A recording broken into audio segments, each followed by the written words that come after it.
2024 সালের ফেব্রুয়ারিতে জার্মানিতে বার্ষিক মিউনিখ নিরাপত্তা সম্মেলনে বক্তব্য রাখছেন বাংলাদেশের প্রাক্তন প্রধানমন্ত্রী শেখ হাসিনা।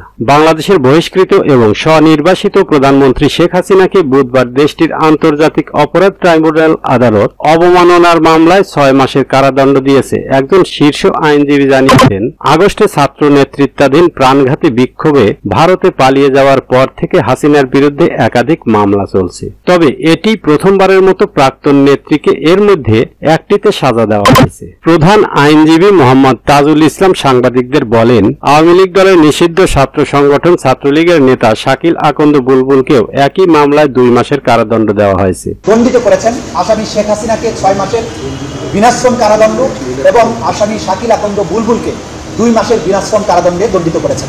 দলটি বছরের পর বছর ধরে হাসিনার নেতৃত্বে চলছিল। বিচারপতি গোলাম মর্তুজা মজুমদারের নেতৃত্বে 3 সদস্যের আইসিটি ট্রাইব্যুনাল তাদের অনুপস্থিতিতে রায় প্রদান করে, উল্লেখ করে যে গ্রেপ্তার বা আত্মসমর্পণের পর সাজা কার্যকর হবে এবং এটাও নির্দেশ দিয়েছেন যেদিন তারা আত্মসমর্পণ করবেন অথবা পুলিশ কর্তৃক ধৃত হবেন তারপর থেকে এই সাজা কার্যকর হবে।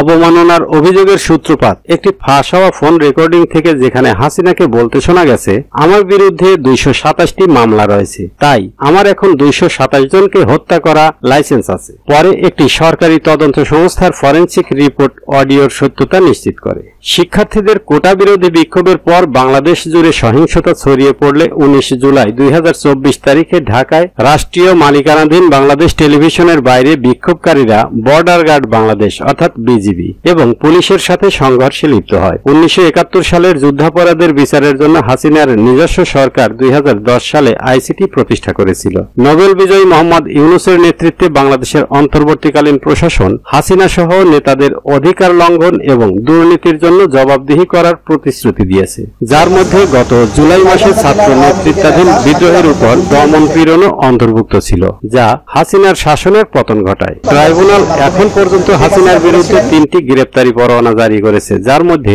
জুলাইয়ের সহিংসতার সাথে যুক্ত মানবতা বিরোধী অপরাধের অভিযোগ রয়েছে। হাসিনার আওয়ামী লীগ দলটি নিষিদ্ধ রয়েছে, যদিও দল এবং এর প্রাক্তন নেতাদের বিরুদ্ধে বিচার চলছে। হাসিনার সমর্থকরা রাজনৈতিক উদ্দেশ্য প্রণোদিত অভিযোগগুলো প্রত্যাখ্যান করেছে। তবে অন্তর্বর্তীকালীন সরকার জোর দিয়ে বলছে যে বাংলাদেশের গণতান্ত্রিক প্রতিষ্ঠানগুলিতে জবাবদিহিতা পুনরুদ্ধার এবং আস্থা পুনর্নির্মাণের জন্য বিচার অত্যন্ত গুরুত্বপূর্ণ।